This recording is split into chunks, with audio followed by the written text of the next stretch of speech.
When I was getting to know my now girlfriend, I took her on a date to a small museum in my town. I've never liked museums much.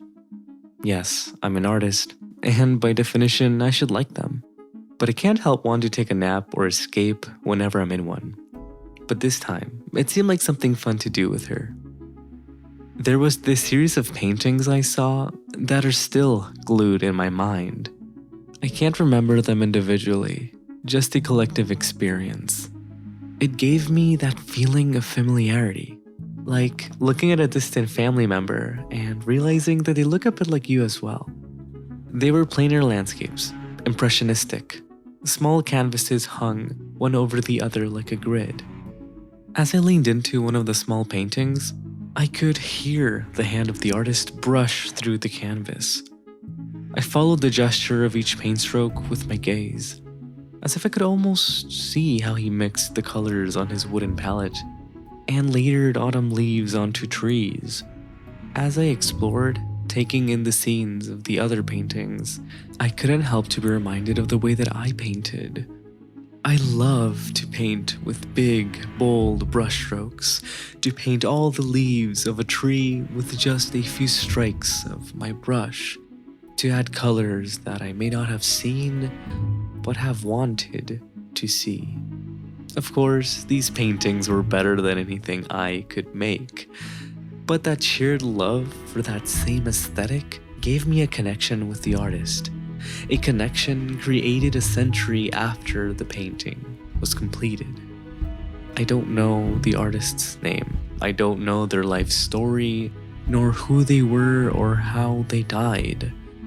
But I felt him standing in front of me, creating this work of art that now me and my girlfriend can appreciate, showing us a window into a version of the past solely his, frozen in time until the paint eventually fades and cracks. I've never felt so close to someone I know nothing about. During my time studying art at uni, I attended hundreds of hours of art history class. I first learned about cave art, where our ancestors would scratch at cave walls with sticks of charcoal, illustrating snippets of their life. I've never seen them in person, but upon looking at images of cave art I found online, it left me to confirm that our prehistoric ancestors weren't any different than we are.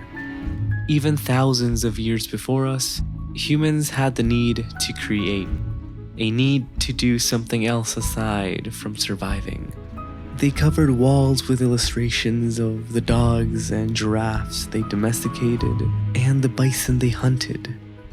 But I'll be honest, this isn't what only amazes me about their art. It's their beauty. At uni, I mostly dedicated my time to study the fundamentals of drawing and painting instead of art theory or philosophy. I was adamant of mastering them all, like value and composition. So when I looked at these cave paintings, I could appreciate that their art has so much more value than only being a form of communication or ritual. They also used it as a medium of beauty. In a lot of these paintings, they drew in a way that many would envy today. Lines of charcoal charged with gesture, with energy, but at the same time, precise. As I'm in shock by their sheer skill, I have to remind myself that some of these paintings were made 40,000 years ago.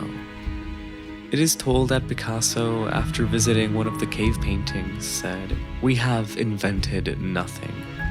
There isn't a reliable source to cite this quote, so it might not be true, but I can't help myself to agree. I love to speculate that in our prehistoric age, our land was covered in art. Drawings around every cave, tree, or stone. The fact that so much cave art survived might be a good sign, but at least this is what I like to believe. I do hope someday I could set my eyes upon the real thing, but for now, my computer monitor does just fine. The further I study art, the more I appreciate it. The more I can see beauty where previously I was indifferent. including museum paintings and cave art. Even the natural world is composed by beautiful shapes and colors, where only now, years after studying and learning, I can appreciate. AI is worrying in more ways than people think. We tend to believe that the worst part is that they'll be able to replace us, artists. But something that also worries me is that without any artists, who will be able to fully appreciate the depths of art? AI artists or prompt writers might generate good images, but they won't know why their images are good. Most of them wouldn't be able to fully appreciate what the AI generated. Nonetheless, the instant gratification they feel diminishes quickly as they realize that none of their art has any value or depth. Nothing easy is fulfilling. If I were to stop painting, that would also mean that I would stop enjoying the richness of art itself. Upon looking at a painting, I can see a story that's beneath the surface. Layers upon layers of richness that only appear to those that also have traveled a similar path. AI won't take that away from me. I'll keep on learning, not only to make better paintings, but to continue enjoying art and connecting with other artists. My eyes were glued to the tiny canvases. Without pulling my gaze away, I couldn't help myself to share what I felt to my girlfriend. I think this is why when I was a kid I found museums boring. I didn't know enough to understand what I was looking at. But now, I could finally enter a museum and not want to leave.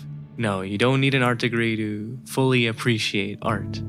But the more you know, the more the art world grows and envelops you, until the things you love about it are only shared by you and other fellow artists. Thanks for watching and keep on creating.